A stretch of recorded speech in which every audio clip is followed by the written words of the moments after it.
The next wave of business leaders won't just use AI, they'll master momentum with it, starting now.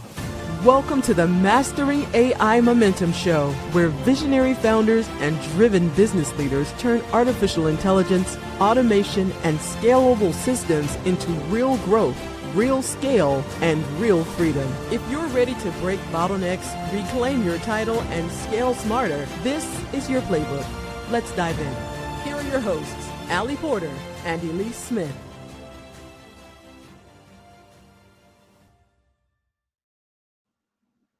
Welcome to the Mastering AI Momentum Show, where today's top entrepreneurs share how they're scaling smarter, evolving faster, and navigating the future of business.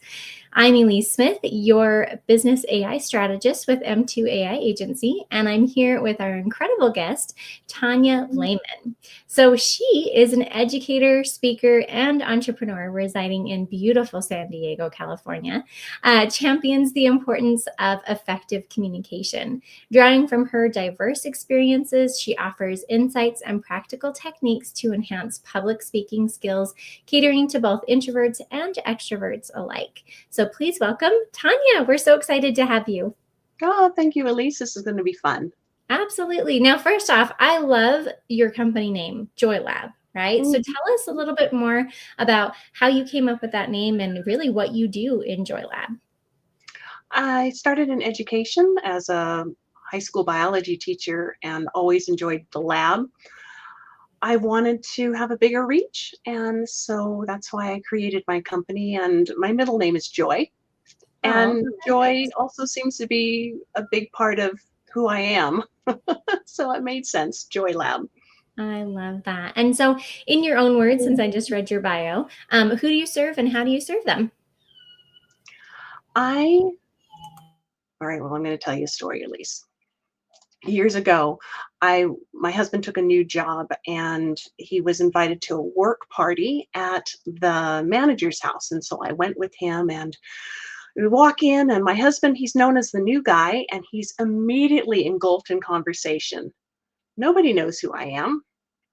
I have my smile on my face. I go to the buffet table, I get my Diet Coke and a plate of food, and no one talks to me. Has this ever happened to you, Elise? Have you ever walked into a room where nobody knows you and nobody seems to care? Oh my heavens. Yep. It totally plays on your mind, right? Yes. So I tried. No one talked to me. And so guess what I did? Hopefully you went over and talked to someone, right? No one would talk to me. So I went to the bathroom. I went to the guest bathroom and I stayed there. I wiped down the counter. I need to burn more time. I looked underneath the cabinet and started sorting underneath the guest bathroom sink. I read every ingredient in the hand lotion bottle just to have some time to gain the courage to go back out there. And when I did, I saw someone else new to the party, just like me, completely ignored.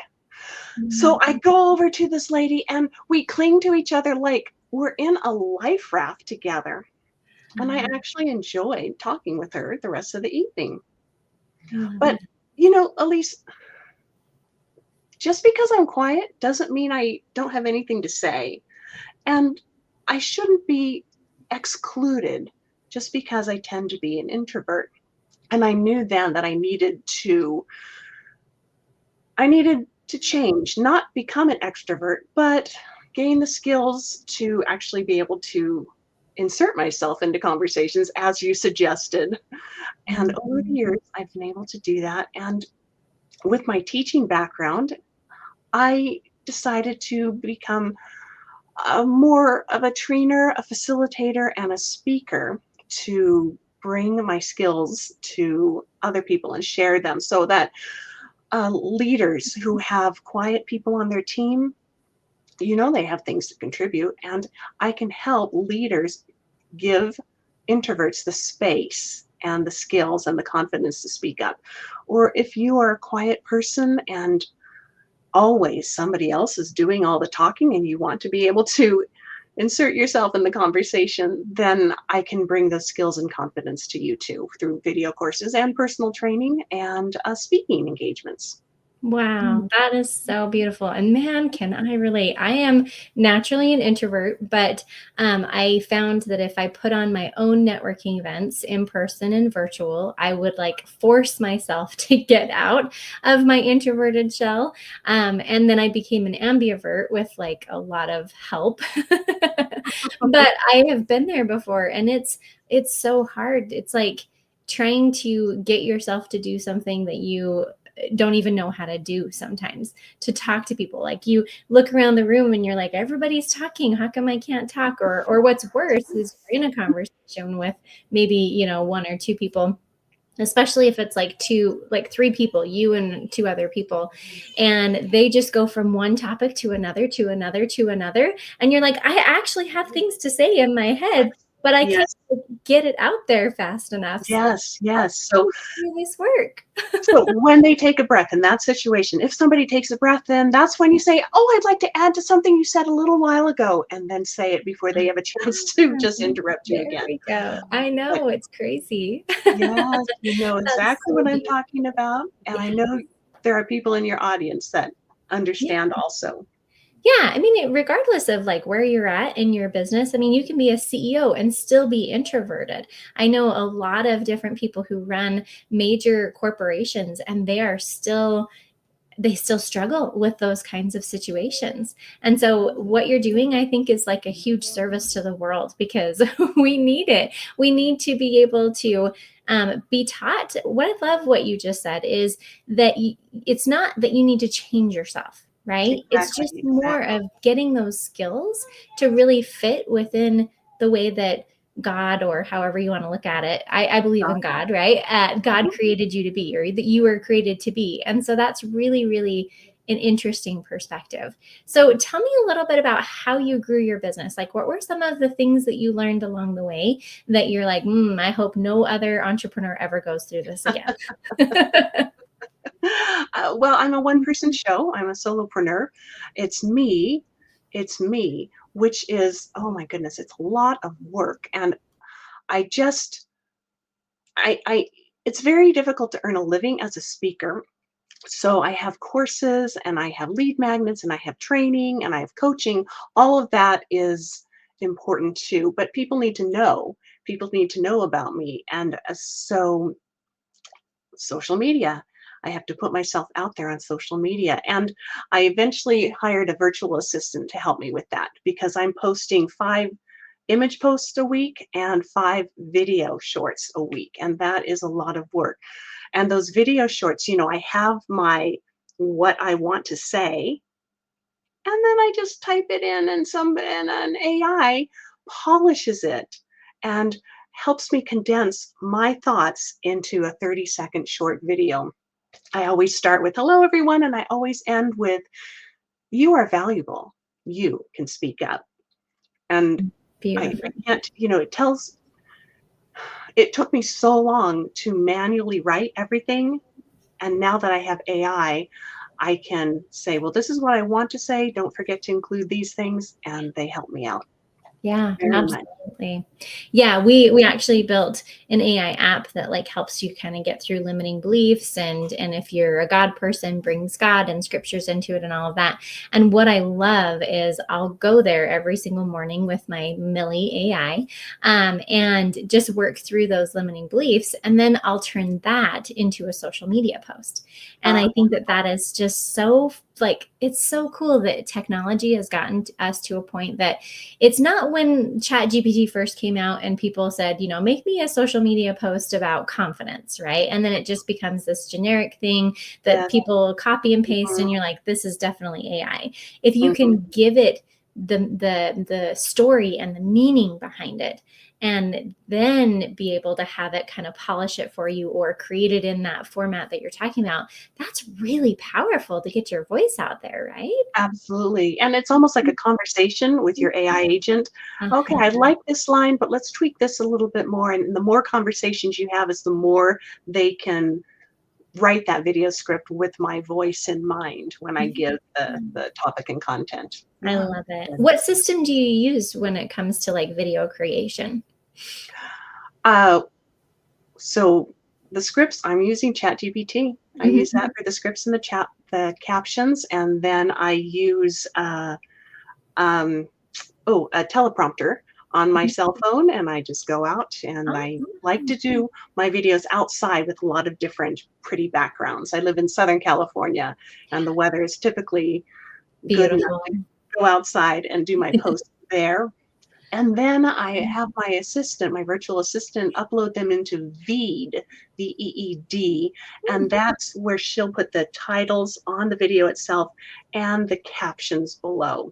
I was manually doing subtitles in LinkedIn and in YouTube, and then they wouldn't even be shown unless the person clicked subtitles. And so people weren't seeing, because you have to catch people as they're scrolling, and if they can't see what you're going to say, they're not catching it. So now with Veed, the captions are right there, generated automatically. I know. And it's so funny. We don't know what we don't know, right? Like we just do things manually until we figure out a better way to do it, which is why we talk about, systems and things like that on this show so that more people are aware.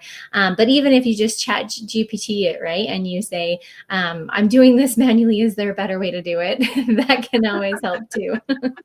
So I love that. So then it sounds like you really embraced AI from kind of the beginning. Did you have any like reservations about it when it first came out, or what were your thoughts there? Well, we kind of tested the waters, probably the same as you did with Alexa.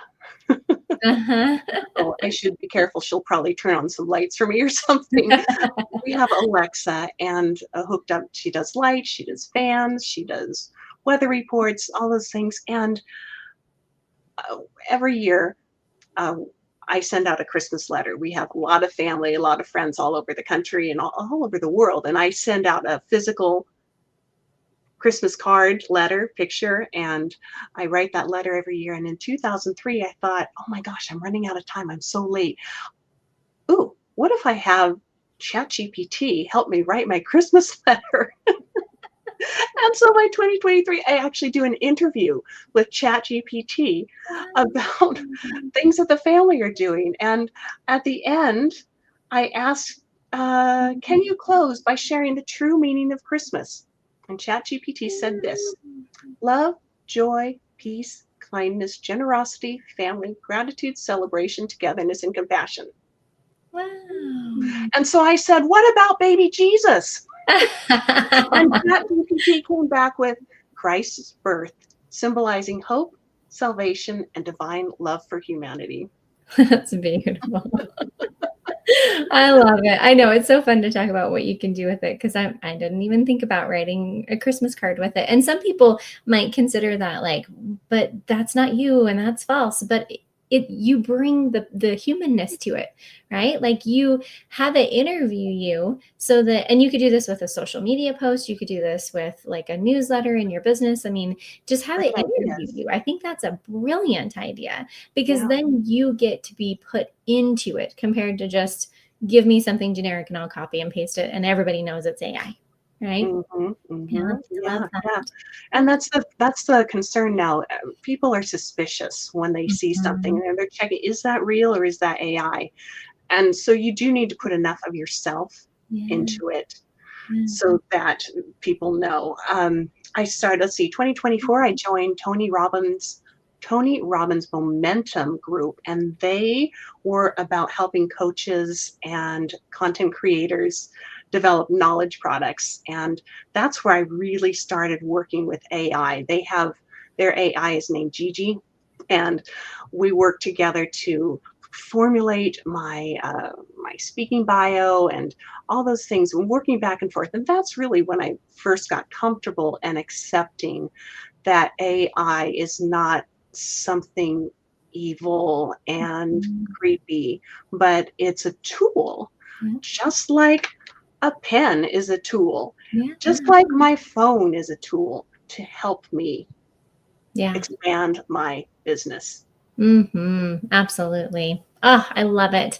Well, thank you so much for being on the show here today. I think that just your energy, and I love your stories, by the way, they're great. And you can tell how amazing she is at speaking, and also what she can do with you. And so if people want to know more about Joy Lab and connect with you, how do they do that? Oh, thank you so much for that compliment, Elise. I'm at joylab.biz. You can find me at LinkedIn, Tonya Lehman, and social media is Speak Up with Tonya. I'd love to hear from you. Awesome. And we'll include all of those links below. So thank you again, Tonya, for being here today. It was fun. Thank you, Elise. Of course. So thanks for tuning in to Mastering AI Momentum, where AI means artificial intelligence, but it also means abundance and impact. And I think that Tonya is doing such a great job with finding that balance. So really, scaling isn't about doing more. It's about building smarter and staying true to what matters most. So we will see you guys on the next episode. Thanks, guys. Bye-bye. You've been listening to Mastering AI Momentum. If today's episode gave you clarity or sparked a breakthrough, share it, review it, leave us a comment, and show Ali and Elise how you're turning AI into ROI. And make sure you subscribe, because the next episode could be the strategy that unlocks your next level. Until then, build smart, scale fast, and let AI multiply your momentum.